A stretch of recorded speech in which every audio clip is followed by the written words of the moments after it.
The great hall of Vairath had been built to make those who stood at its center feel small. That was not an accident. The floor was pale stone quarried from a mountain that no longer existed, worn smooth by centuries of boots and bare feet, and the occasional smear of something that had once been a person. The ceiling vaulted upward into shadow that no lantern had ever fully reached, and the gallery above was lined with carved wolves, mouths open, heads down, perpetually in the act of descending. Everything about the room was a choice. The founders of the council had understood that architecture was not decoration. It was argument. This room argued that the individual was nothing, that the pack was everything, that whatever you had been when you walked in, you would be diminished when you walked out. Mira had walked its length 53 times in her life.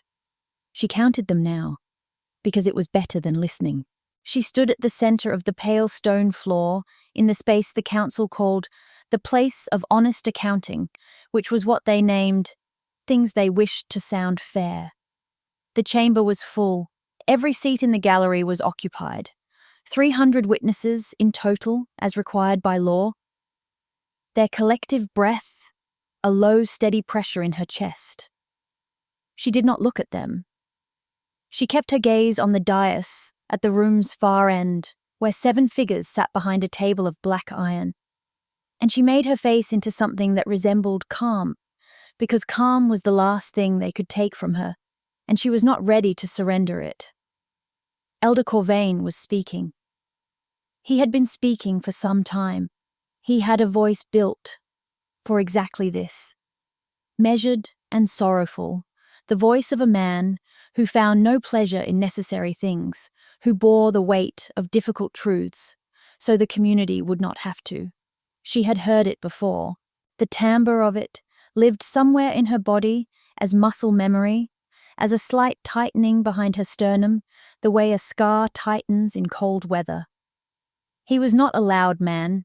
He never needed to be. His sentences arrived fully formed, without hesitation, without the small hesitations of someone still discovering what they believed. He had decided long before he spoke. The speaking was performance. She understood that now in a way she had not when she was younger, when she had believed that words in this room were still in the act of becoming. The evidence presented over these proceedings, he said, is not evidence of malice, and this council would be imprecise to call it such. It is evidence of something more fundamental, more concerning. It is evidence of a nature that is incompatible with the safety and continuity of this community. The pack does not punish Mira Ashvane for what she has done. It separates itself from what she is. What she is. She let the phrase pass through her without catching it. She had learned to do that. A thing you hold becomes a thing that holds you. The other 6 members of the council were arranged in the posture of reluctant agreement, heads slightly bowed, hands visible on the table, performing sorrow so carefully it had long since ceased to resemble it. Only one figure at the far end of the dais had not adopted that posture.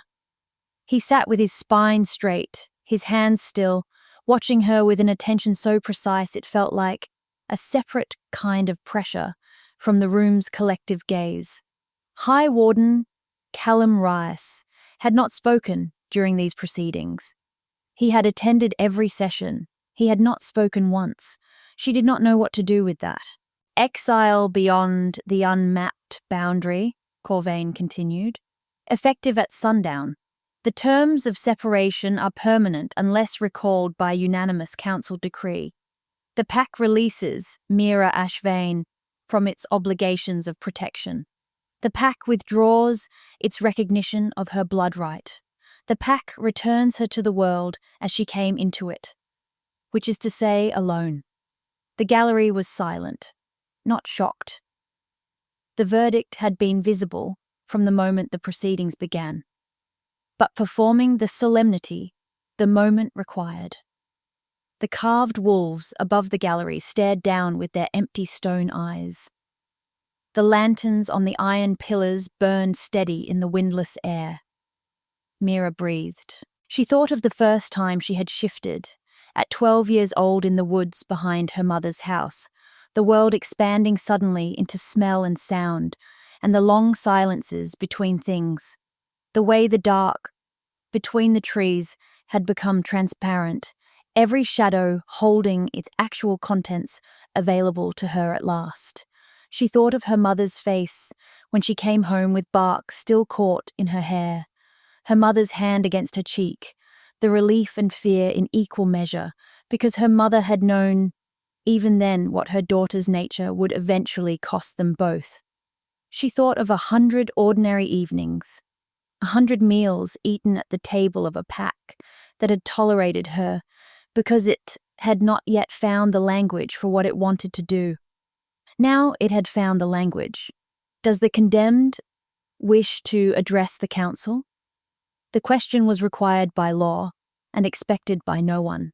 She could see it in the slight shift of posture along the dais, the microscopic adjustment of bodies that believed this moment was nearly over. No, she said. Corvaine allowed himself a small bow of the head, gracious, magnanimous in the completion of something that had cost him nothing. Then this proceeding is closed. Guards will escort the exile to the boundary at sundown. She turned and walked back, the length of the room, the way she had come. The pale stone floor received her footsteps and gave back no echo. The gallery watched. The carved wolves descended without arriving. She did not look at the dais as she passed beneath it, did not look at the High Warden, whose gaze she could still feel on the back of her neck, like a hand that had not yet decided whether to reach or release. She had 53 steps before she was no longer in the room. She counted them all. The boundary had no wall. That was something outsiders never understood. They imagined stone or iron or a carved monument, some physical declaration of where the pack's protection ended and the unmapped began. There was none of that. The boundary was a line of scent markers, renewed every season, a chemical argument drawn across the earth at points no eye could distinguish from the surrounding forest. You crossed it and the forest smelled different. That was all. The difference between belonging and expulsion was the smell of resin shifting slightly, pine giving way to something older and without name. She crossed it at sundown. The guards stopped at the markers. As they were required to, she kept walking. She did not look back. Not because she was being brave, or because she had already grieved everything she was leaving, but because looking back would give them something, and she had already given enough. The light was leaving the sky in stages, orange to amber to a deep bruised blue that pressed down from the canopy. The air was cold in the way that late autumn is cold, not the sharp edge of winter, but its advance notice, the smell of change working through the soil. Her pack's territory fell away behind her with each step, its sounds, its pressures, the low-grade awareness of other wolves at the edge of perception, and in its place came something that was not silence, but was close to it. An absence where presence had been, a space shaped exactly like what she had lost. She walked until she could not hear the boundary guards. Then she walked further. The forest thickened ahead of her, old growth where the trees were wide enough that two people could not have embraced them, where the canopy was so dense the ground beneath was clear of underbrush, and the air had a cathedral quality, weighted, dim, aware of itself. In some way she had never found language for. She had been in this forest before, not as a girl, not in all the years of her life in Veyrath. She had been in it in the way a person can be, somewhere they have never physically stood, the way a shape in the distance matches something carried inward. She had dreamed it. She recognized the slope of a particular hill, the way a stream cut between two outcroppings of grey rock, the precise angle at which the remaining light fell through the canopy at dusk. She had been here, and she had not been here. She sat on the larger of the two outcroppings, and she took inventory of what she had. the clothes on her body, a knife, which they had allowed because the exile provision required it, a flint, 3 days of food wrapped in cloth, which the law also required. Enough to survive the immediate crisis while ensuring the crisis was not delayed. No money, no shelter, no map, because the territory beyond the boundary was unmapped for reasons that had nothing to do with geography and everything to do with the council's investment in keeping the unmapped, a word that inspired a specific quality of fear. She had been given the minimum required to survive and nothing required to live. She had also been given, though no one had intended it, the only thing she had ever truly needed: time alone. Night came into the forest, not like a curtain, but like a tide, gradually, from the ground up, darkness accumulating in the roots and the hollows before it reached the canopy. She ate. She drank from the stream, which was cold enough to make the roof of her mouth ache. She built no fire, because fire was a signal, and she was not ready to announce herself to whatever this forest held. Instead, she sat with her back against the rock, her knees drawn up, and watched the sky through the gap in the canopy as the stars arrived one by one, unhurried. The way things arrive when they have never had reason to rush. The moon rose. She had seen the moon rise 10,000 times. She had lifted her face to it since she was old enough to understand what the lifting meant, had felt the pull of it in her sternum and in the tendons of her wrists and in the specific quality of longing that no ordinary thing had ever satisfied. The moon had always been present to her the way certain music is present, not as something outside, but as something that recognized you, that had been waiting for you to turn toward it with sufficient attention. She had always felt it. She had simply never been in a place empty enough of other things to feel nothing but it. Now she was. The light that came through the gap in the canopy was wrong in a way that registered in her body before her mind had the language for it. It was silver the way moonlight is silver, but it moved differently. Not the flat, even distribution of reflected light, but something with direction, with intent, falling on her and not on the stones beside her, finding her the way water finds the lowest point in a landscape, by following a logic older than choice. She felt it first, in the mark on her arm. The world pattern of pigmentation she had carried since birth, the one the council's records called corruption, the one her mother had called by a name that no longer had a living speaker, began to heat. Not the slow warmth of friction or proximity to flame, a heat that started at the deepest layer of the skin and moved outward, the way feeling returns to a limb that has been without blood. She pressed her other hand over it, involuntarily. She could feel her own pulse through the mark, distinct from her heartbeat, running at a different frequency, as though the mark had its own tempo and had simply been waiting for a moment quiet enough to be heard. She did not move. The heat spread from her arm into her shoulder, her collarbone, the base of her throat. She felt her jaw tighten and then release, a giving way that was not surrender but recognition, the body's version of a locked door yielding not because it was forced, but because the right key had finally arrived. Her spine straightened of its own accord. Her chin lifted. She was not doing these things. They were being done by something that knew the correct geometry of the moment and was arranging her accordingly. She had experienced transformation before, the lurch and fire of a shift begun in fear, the urgent animal necessity of a body changing faster than it could be understood. And this was nothing like that. There was no urgency. There was only the patient, incremental process of a shape that had always been present finally being allowed to occupy the full space it required. The shift, when it completed, was the quietest one she had ever undergone. What happened then was not a voice. She could not say it was a voice. It was more like the way a smell arrives before you've turned to find its source, present and specific, carrying information impossible to doubt.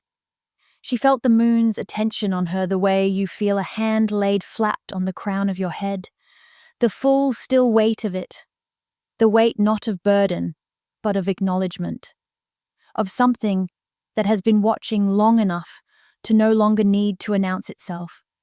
She felt it in the bones of her skull, in the small bones of her inner ear, in the hinges of her jaw. The warmth in the mark on her arm became something beyond warmth. It became legible, the way a language becomes legible.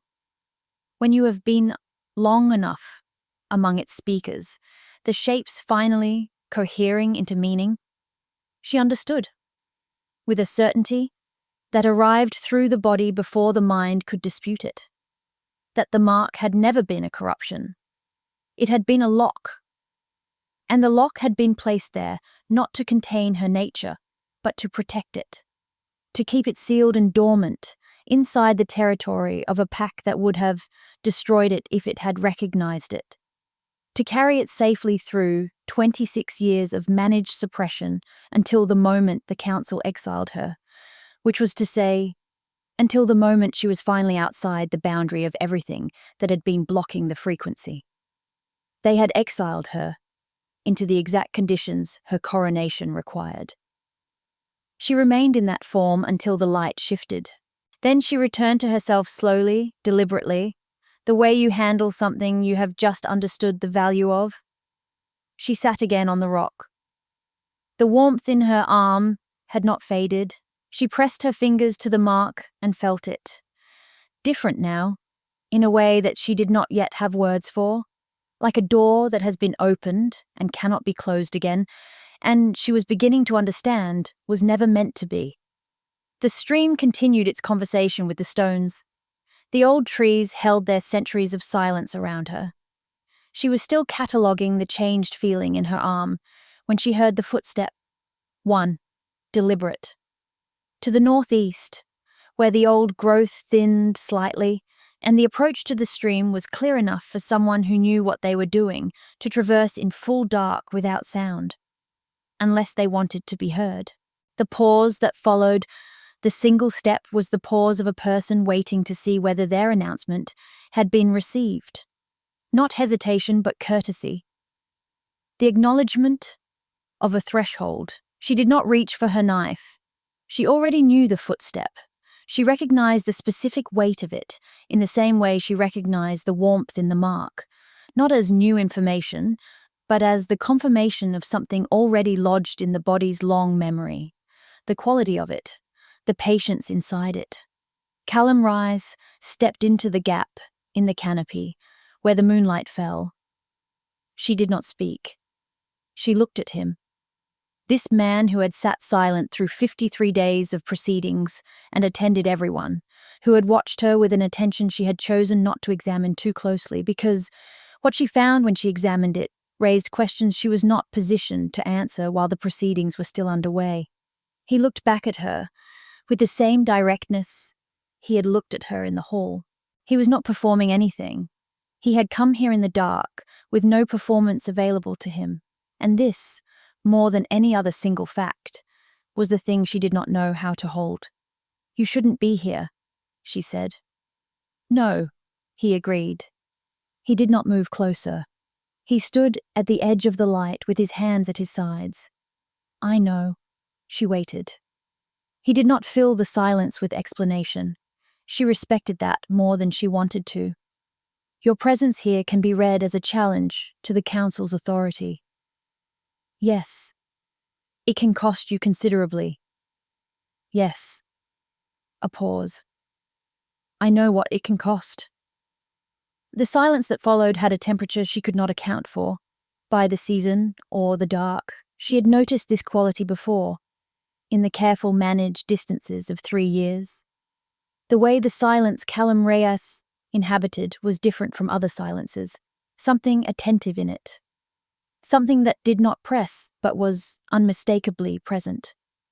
She had worked hard not to examine it. She had been very busy surviving. "Why are you here?" she said. Not a question. He looked at her for a moment, without answering. Not because he was searching for the words.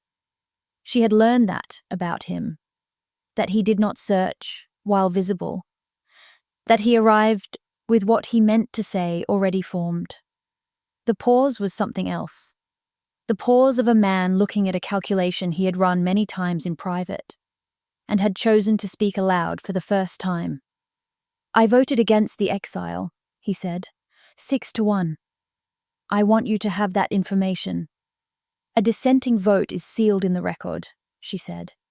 "It changes nothing once the verdict is rendered." "No, it doesn't change the verdict."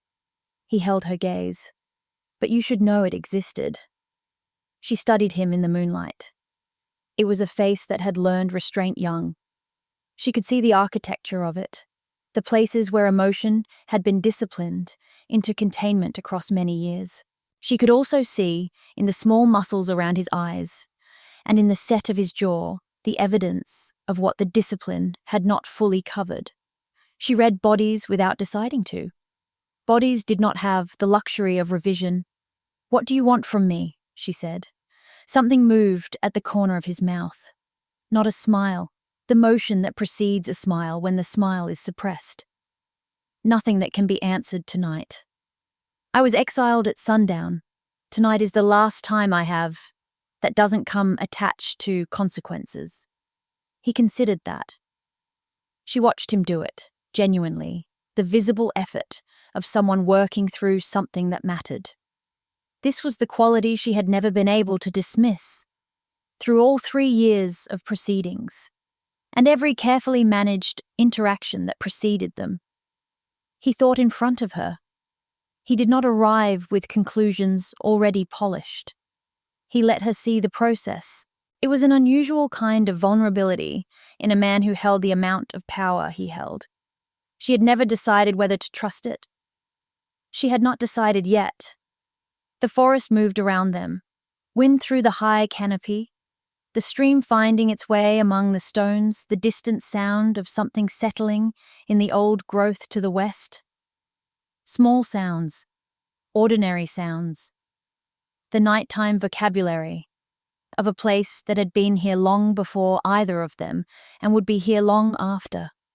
She was aware, acutely, that she was no longer inside the boundary, that the rules that governed how close two people could stand, what they could say to each other and what they could not, what she was permitted to feel without consequence.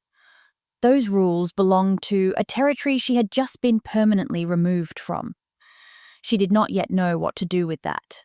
She waited, and she let the uncertainty stay where it was, because rushing toward resolution was a thing she had done in her younger years and had learned was always, in the end, more expensive than sitting with the discomfort of not knowing. "The exile was constructed," he said finally. She let the words settle before moving toward them. "I know. Corvaine has been building it for 4 years, since your mother died, since the border survey recovered the Eastern bloodline records." He paused. "He knows what the records say you are. He has always known." "He knows what the records say," she said. "He doesn't know what I am." The recalibration was small and precise, a shift in his expression, as though a number in a long calculation had just been corrected. His gaze moved to her arm, to the mark, then back to her face. And the quality of his attention, when it returned, was different from what it had been when it left. She did not explain what had happened. He had not asked. "The exile was constructed on falsified evidence," he said, returning to the shape of what he had come to say. "I have the original documents, the unedited bloodline records. I have had them for 8 months." She felt the full weight of those 2 words. 8 months. While the proceedings were conducted, while the verdict was built with Corvaine's careful, patient labor, while she had been managing her composure across 53 appearances in that pale stone room. 8 months. "You kept them," she said. "I needed to be certain before I moved.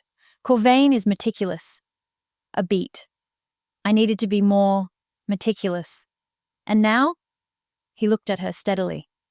Now I am certain. She thought about what the documents could do. She thought about the great hall and the gallery and the iron table and the 7 figures who had sat behind it. She thought about the architecture of what Corvaine had built. Its patience, its precision, its investment in the long game. And she thought about what it would take to dismantle something built with that quality of care. Not much, was the answer. The most careful architecture had the most to lose when a single load-bearing element failed. What were you planning to do with them before tonight? She said. Bring them to the High Council in the Eastern Territories, pursue Corvaine through external channels. He paused. It would have taken years. It would have required your continued absence. And now? That depends on what you want. She was quiet. The stream moved. The old trees held their long patience around them. She was aware of him standing 4 feet away in the dark, this man who had come here alone, and on foot, and at personal cost, who had been carrying 8 months of documents and a single dissenting vote. And this conversation, apparently, for some time. She was aware, too, of the warmth still residing in the mark on her arm, of what had happened in the hour before his footstep, of the ceremony that had occurred in this empty forest because something ancient had arranged the conditions for it, with more patience than Corvaine had built anything. She had been moved here, not by instinct, not by chance, by the accumulated logic of 26 years, of a nature that had been waiting for the right conditions to declare itself. She had conditions of her own. There are terms, she said. Name them. Corvaine is not removed quietly. Whatever the documents establish, whatever the bloodline records say, it is spoken in the great hall, in front of the gallery, in front of the pack. He measured that. She could see him measuring it.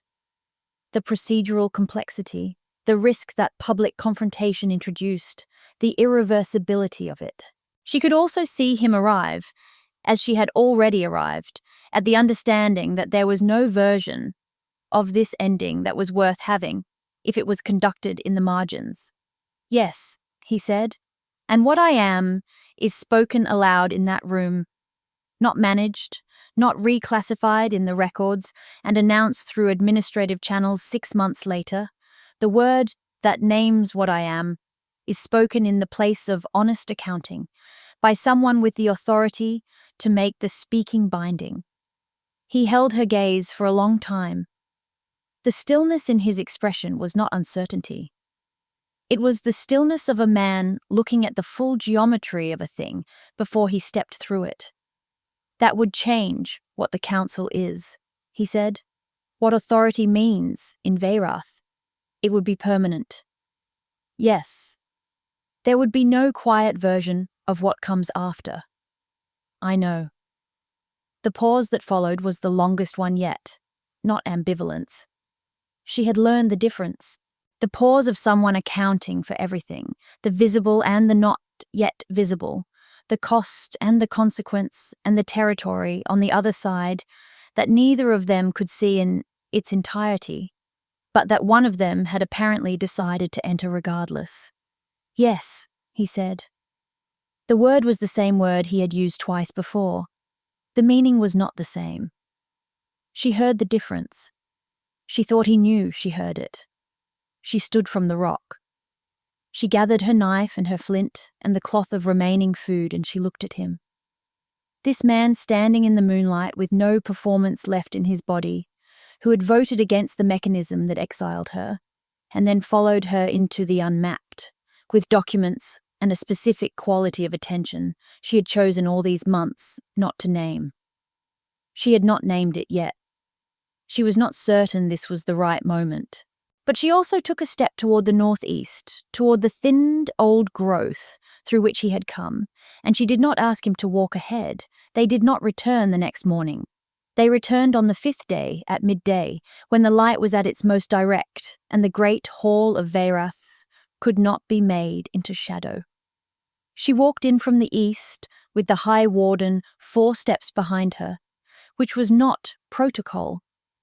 Protocol required that the High Warden enter first, that the exile enter under escort. But they had agreed that this was not a proceeding being conducted within the existing framework. It was a proceeding that would end the existing framework, and that distinction demanded a different entrance. The gallery filled faster than any proceedings she had witnessed. Word had preceded them, as it always did in a pack, moving through the body of the community, through channels older than language, the collective nervous system registering something approaching before it arrived. 300 became 400, became more. People stood along the walls. The carved wolves above the gallery descended toward the room, where they had always descended. Corvaine was at the dais when she entered. He had been notified, which was required, and he had prepared, which she had expected. He was composed. That was also expected. He was a man who had spent decades building a life out of composure. It would not leave him now, not initially, not while he still believed there was a version of this ending in which he survived. She watched him register her entry, register the High Warden behind her, register the pack filing into every available space. She watched him calculate. He was very good at calculating. He simply had not had access to all the variables. She stopped at the center of the pale stone floor. "This proceeding," said Corvaine from the dais, in the same measured voice he used for everything, "is not recognized by this council. The exile of Mira Ashvane was rendered lawfully. Its terms require her immediate removal from pack territory. What the council recognizes," said Callum Reese, "and what is true, are not always the same thing." He moved to the iron table and placed upon it a roll of parchment. Older than any living memory in this hall, bearing the seal of the Eastern Bloodline Archive that had been declared destroyed in a fire that records elsewhere established had never occurred. The gallery craned. The pack moved with that collective animal awareness, hundreds of bodies responding simultaneously, an intake of attention that was almost audible. Corvaine looked at the document. She watched him look at it. She watched the precise moment. A small, contained thing, barely visible, in which his calculation changed. When he recognized that what he had believed was secured was not secured. That the architecture he had built had a foundation he had not fully seen. He was a man who had never been surprised by anything. She watched him be surprised. "That document," he said carefully, "is a forgery." "Then you should be unconcerned by its contents," said Callum Reese. "I invite the gallery to examine it." What followed was not loud. That was what she would remember. The quality of the air during those minutes, the sound of an enormous room reading, breathing, understanding a thing in stages. The way water finds a crack in stone and widens it across seasons until the stone gives way without drama, simply because water is patient and stone, ultimately is not. The bloodline records were passed through the gallery. The Eastern lineage was traced. The fire that had not occurred was documented through 7 sources from 3 separate territories. At the bottom of the oldest parchment, in ink that had aged to the color of old wood, was a name. The name that Corvaine had spent 4 years and 6 votes and every instrument of institutional power to prevent from being spoken in this room. "Mira Ashvane," said Callum Reese, into the full silence of the great hall, in the voice he used when he was speaking to be heard and not performing being heard, "is of the first blood line, the line from which this council and its authority derives, the line whose last living heir was declared extinct by Elder Corvaine. In documents I have also provided the gallery, bearing his seal on 2 separate occasions, 17 years apart, which means he knew from the beginning. He has always known." The gallery was silent. not the silence of shock. The silence of a community absorbing something that it would be working to understand for years, not because it was complicated, but because it was large, because it required them to look back at a long series of ordinary things and understand that those things had been managed, that the story they had been told about themselves had been edited by a single careful hand. Corvaine did not move. She granted him that. He sat at the dais, with his composure intact and his hands flat on the table, and he did not perform regret or defiance. He simply sat with the full visible architecture of what he had built around him, every pillar, every foundation, every careful brick, and he was perhaps the only person in the room who could see it all at once and see simultaneously what it was becoming. He looked at her. Not at the gallery, not at the documents, not at Callum Rice.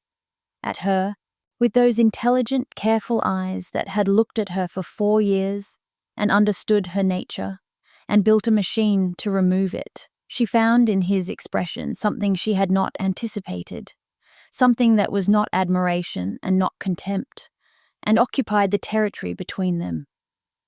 The look of a man who had played a long game and lost, and who recognized without pleasure the quality of what had beaten him. She held his gaze and did not look away.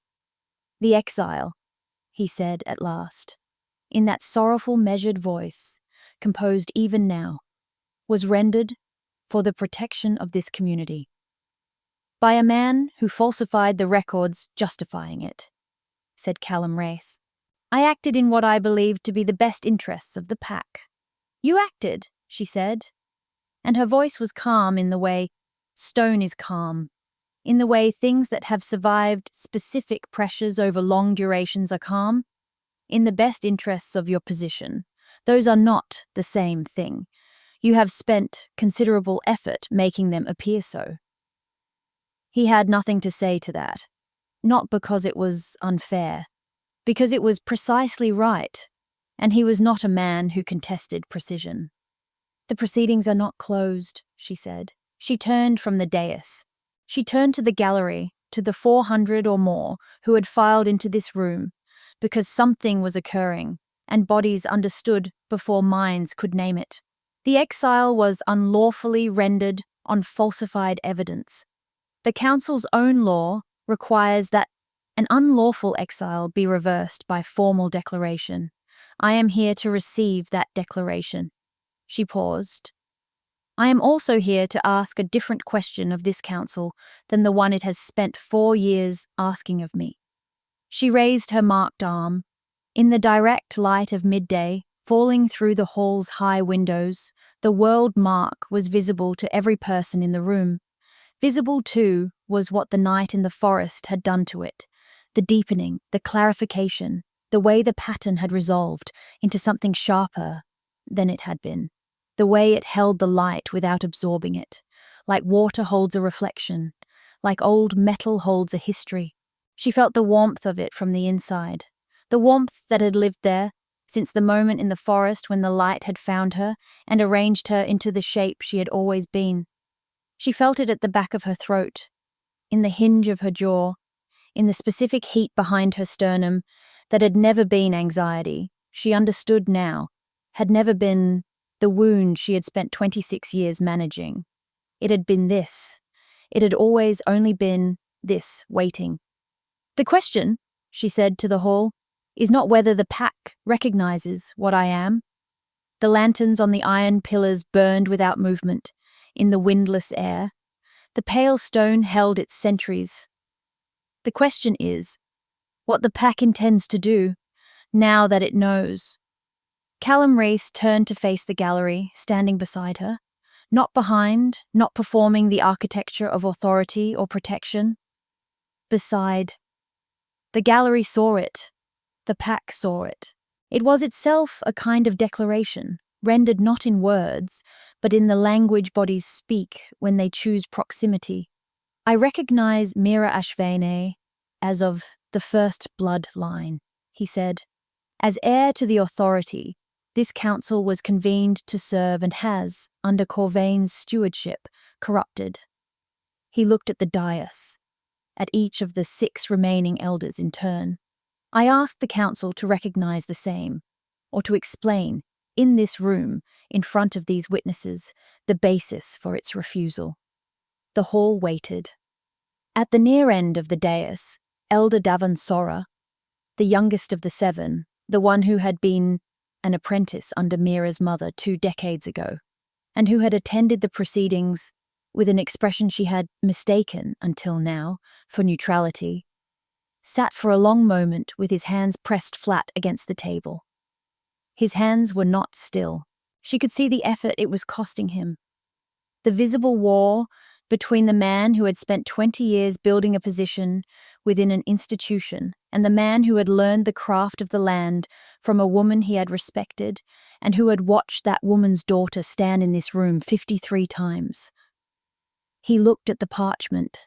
He looked at Corvaine. He looked at Mira, and what she saw in his face was not calculation. It was older than calculation.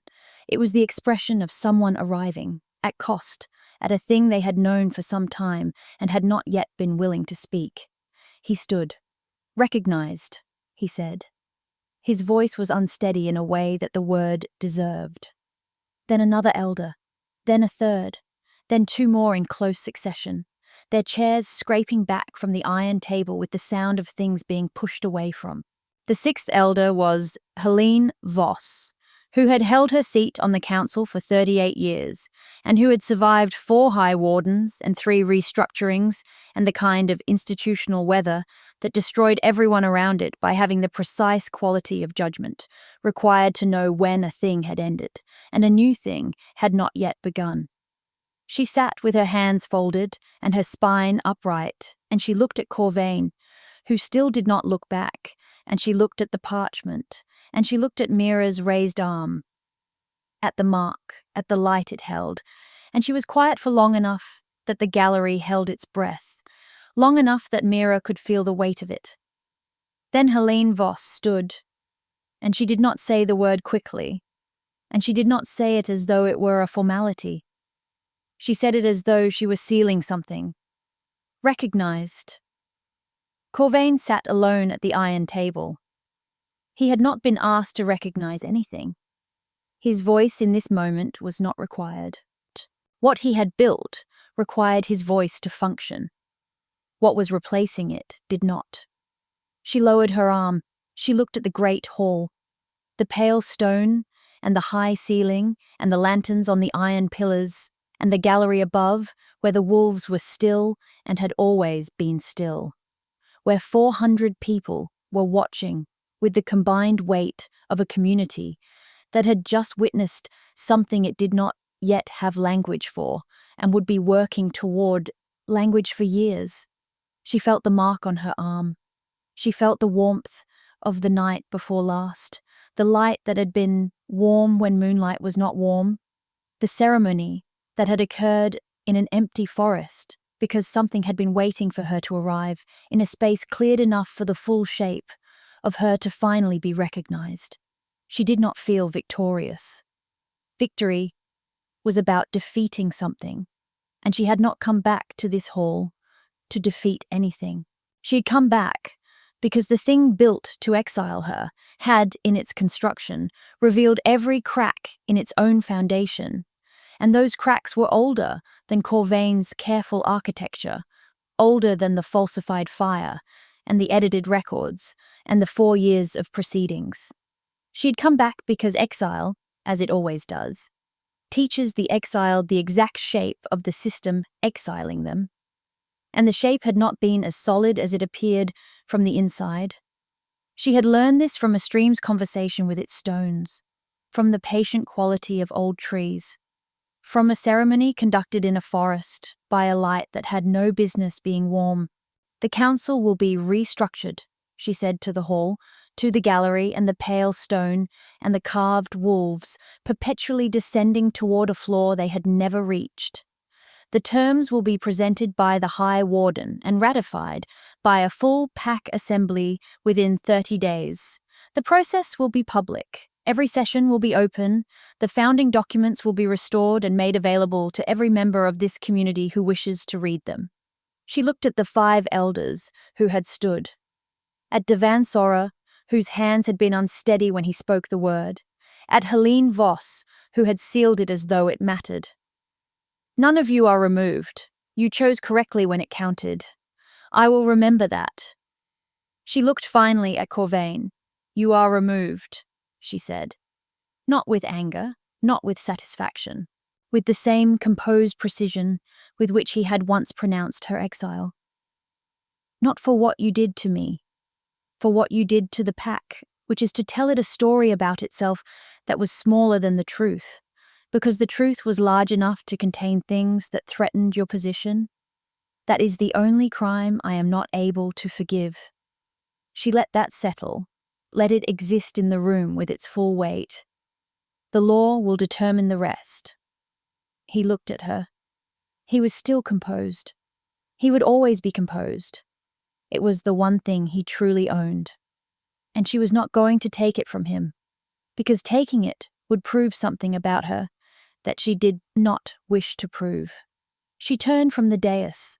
She walked back through the great hall, toward the doors through which the afternoon light was already pressing. Direct and indifferent and old, illuminating without argument the pale stone and the iron pillars and the carved wolves above the gallery who had been descending since the hall was built and had not yet arrived and would not arrive today. Callum Rice fell into step beside her. She was aware of his presence in the particular way she had been aware of it for 3 years. Catalogued by the body before the mind had a chance to weigh in, a warmth that had nothing to do with temperature and everything to do with proximity to something her nature had long recognized as specific, as not interchangeable, as its own category. She had not named it in the forest. She had not named it in the 5 days of preparation that followed. The long evenings of documents and planning and the careful distance between them that had its own quality, that held something it had not held before, that neither of them had addressed directly, and that both of them had addressed in every other way available. She did not name it now. The hall was still full. The gallery was still watching. Private things had the right to be private, and she had just made enough public declarations for one afternoon. But she did not move away from him. They walked the full length of the room together, their footsteps landing in the same rhythm on the pale stone floor, and behind them the great hall exhaled, and above them the carved wolves continued their endless descent, as they had always descended, as they had been descending since the stone was cut from the mountain that no longer existed, in the direction of a floor that had received everything, every verdict, every exile, every power that had believed itself permanent and discovered otherwise, and had held it all, without comment, had held it in the way old things hold the accumulated evidence of everything that has passed through them. Not as memory exactly, and not as indifference, but as something between the two, something that resembles the patience of a forest that was here before. The first boundary was drawn, and will be here when the last one is unmade. The doors opened. The afternoon light came in without asking. She walked through it.